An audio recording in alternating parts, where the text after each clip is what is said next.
अभी ये स्थितियां देखने को मिल रही हैं, मारा मारी, हाथापाई, तो ये एमसीडी को चलाएंगे कैसे सब? शायद ये सवाल आज दिल्ली वासियों के भी मन में आ रहा होगा कि शायद यही वो नेता है क्या जिनको हमने चुना है दिल्ली के विकास के लिए, और यही वो पार्षद है क्या जिनको हमने चुना है दिल्ली को साफ सुथरा रखने के लिए, डेवलपमेंट करने के लिए। क्योंकि आज तो शुरुआत जैसे हुई शपथ लेने की, उसके बाद से ही आपके विधायकों ने उसके बाद जो पार्षद वहां मौजूद थे उन्होंने धक्का मुक्की शुरू कर दी। उनका यह आरोप था कि जो मनोनीत सदस्य है वो पहले शपथ क्यों ले रहे हैं, क्यों नहीं पहले चुने हुए पार्षदों को शपथ लेने का मौका मिल रहा है। इसी का आरोप लगाते हुए आप पार्षदों ने धक्का मुक्की शुरू कर दी, नारेबाजी शुरू कर दी, जिसके जवाब में बीजेपी के पार्षदों ने भी धक्का मुक्की शुरू कर दी। हालात ये पैदा हो गए कि 50 साल से ज्यादा की उम्र के जो पार्षद थे वो टेबल पर से नीचे गिर गए, उनके कमर में चोटें आई। बीजेपी की जो महिला पार्षद थी उनके हाथ में चोटें आई, नाखून लग गए उनको। उसके अलावा एक तो पार्षद ऐसे थे जिनको व्हीलचेयर पर ले जाया गया इलाज कराने के लिए आरएमएल में। तो ये आज हालात पैदा हो गए। आरोप सबके अपने अलग-अलग हैं। सवाल तो सबसे बड़ा ये है कि इतनी हड़बड़ाहट, इतनी बौखलाहट क्यों थी आम आदमी पार्टी के पार्षदों में? इस स्मार्टफोन के युग में भी ये फोटो स्टूडियो बना के साल में 30 लाख कमा रहे हैं। आपको भी ये कमाना है, उनसे सीखना है तो फ्रीडम ऐप को अभी डाउनलोड कीजिए। भाई उनके मेजॉरिटी उनके पास है, उनको ये पता है कि संख्या बल में वो ज्यादा हैं, तो फिर अगर नॉमिनेटेड मेंबर्स पहले शपथ ले रहे थे तो फिर इस तरीके का हो हंगामा करने की क्या जरूरत थी? देखिए, आपके लोगों का ये तर्क था, आपके पार्षदों का ये तर्क था कि बीजेपी इन्हीं मनोनीत जो पार्षद है इनके जरिए पहले शपथ दिला रही है, फिर इनसे वोटिंग करवाएगी, और इसी के जरिए बीजेपी मेयर की कुर्सी पर काबिज होना चाहती है, हेराफेरी करके चोर दरवाजे से। और इसी को आरोप लगाते हुए आप पार्षदों ने हंगामा करना शुरू कर दिया कि हम पहले शपथ लेने नहीं देंगे। इसके बाद उनका यह भी आरोप था कि बीजेपी चाहती है लोकतांत्रिक मूल्यों की हत्या करना, और ये भी चाहती है कि जिनको अधिकार नहीं है वोट करने का वो भी वोट कर पाए, ताकि बीजेपी मेयर के चुनाव के लिए ज्यादा खुद को मजबूत महसूस कर सके। तो भाई बीजेपी का यह आरोप था कि जो वहां पे स्पीकर होते हैं उनका यह अधिकार क्षेत्र होता है कि वो जिसको चाहे उसको पहले शपथ दिलाए, जिसको चाहे बाद में शपथ दिलाए। तो यह अधिकार अगर किसी और का है तो उसमें हम क्या कर सकते हैं? इसको लेकर के दोनों ही पक्षों में जमकर वहां पे नारेबाजी हुई, एक दूसरे के ऊपर अभद्र टिप्पणियां की गई, महिला पार्षदों के साथ धक्का मुक्की की गई, ब्लेड चलाए गए। आप पार्षदों की ओर से भी ये कहा गया कि उनको उठा के पटका गया है। बीजेपी के लोगों ने यह आरोप लगाया कि आपके कुछ पार्षद ड्रिंक करके आए थे, नशे में थे। तो ये तमाम दुर्व्यवहार और हमने जो तस्वीर देखी आज सदन के भीतर, none other than the Arvind Kejriwal dominated party, Aam Aadmi Party, which came to power by telling people that they are anarchists. And again, that particular gene was expressing itself by indulging in anarchist activities. How are you going to take it up further? I'm sure I was at RML. I met a couple of our councillors who have been injured, and one of them has had a fracture. को नहीं समझाए तो अच्छा है।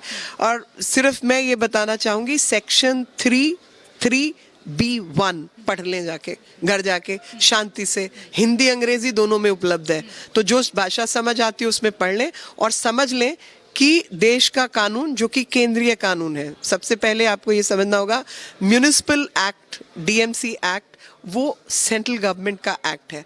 Central government के act के तहत central government ने एडमिनिस्ट्रेटर नियुक्त किया है।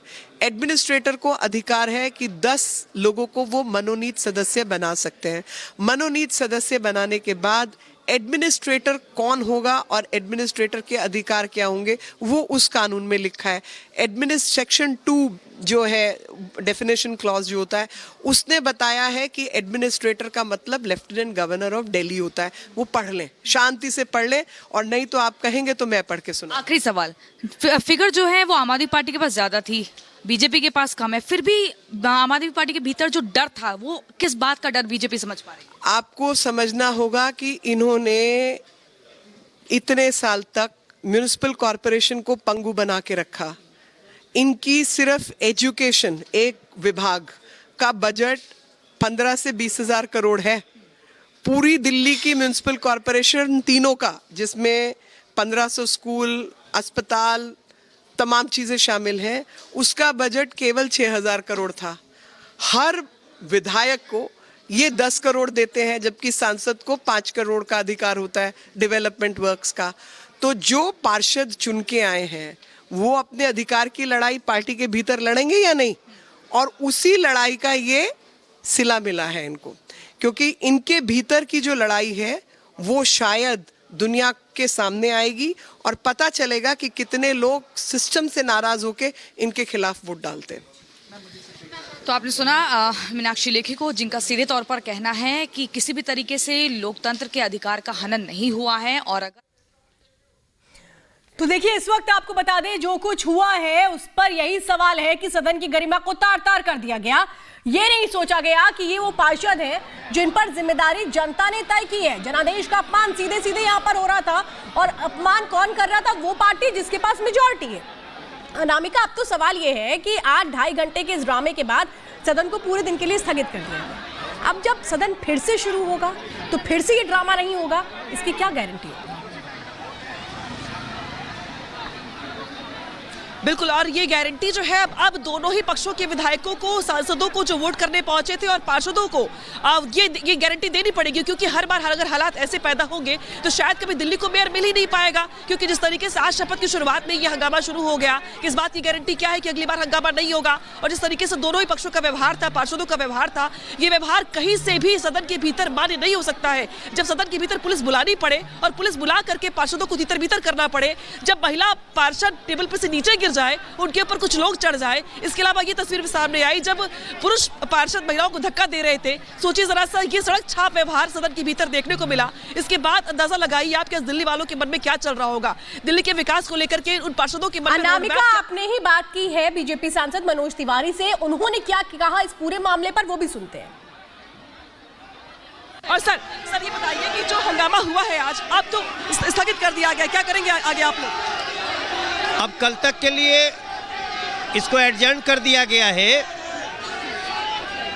लेकिन जो गुंडागर्दी का चरित्र दिखाया है आम आदमी पार्टी ने, वो हैरान करने वाला है। जो बहुमत में है उसी को अपनी हार का डर सता रहा है, उसी को लग रहा है कि उसके पार्षद बिकाऊ हैं। मैं समझता हूँ ये आम आदमी पार्टी के पार्षदों का भी बहुत अपमान है उनके मुखिया द्वारा, लेकिन गुंडागर्दी नहीं चलेगी। आप थोड़े थे तो छोटा हंगामा करते थे, आज 134 हो तो पूरा सदन नहीं चलने दे रहे हो। आप किस बात का डर है आपको आम आदमी पार्टी केजरीवाल? ये लोगों दिल्ली भी देख रही है और इनको कानूनन जो कार्रवाई है होनी चाहिए। महिला पार्षदों को चोटें आई है बहुत गंभीर, 4-5 लोगों को ब्लेड मारा है, ब्लेड मारा है। आपके पार्षदों ने? हमारे पार्षदों, बीजेपी के पार्षदों को आम आदमी पार्टी के पार्षदों ने मेयर की कुर्सी पे चढ़ के हंगामा कर रहे हैं। मतलब वही चीज़ देख लीजिए जो राज्यसभा में किया था इनके सांसद ने, वही ये सदन में करवा रहे हैं पार्षदों से। स्थिति सबके सामने है, ये लोग दिल्ली के दुश्मन हैं आम आदमी पार्टी के लोग। इस स्मार्टफोन के युग में भी ये फोटो स्टूडियो बना के साल में 30 लाख कमा रहे हैं। आपको भी ये कमाना है, उनसे सीखना है तो फ्रीडम ऐप को अभी डाउनलोड कीजिए।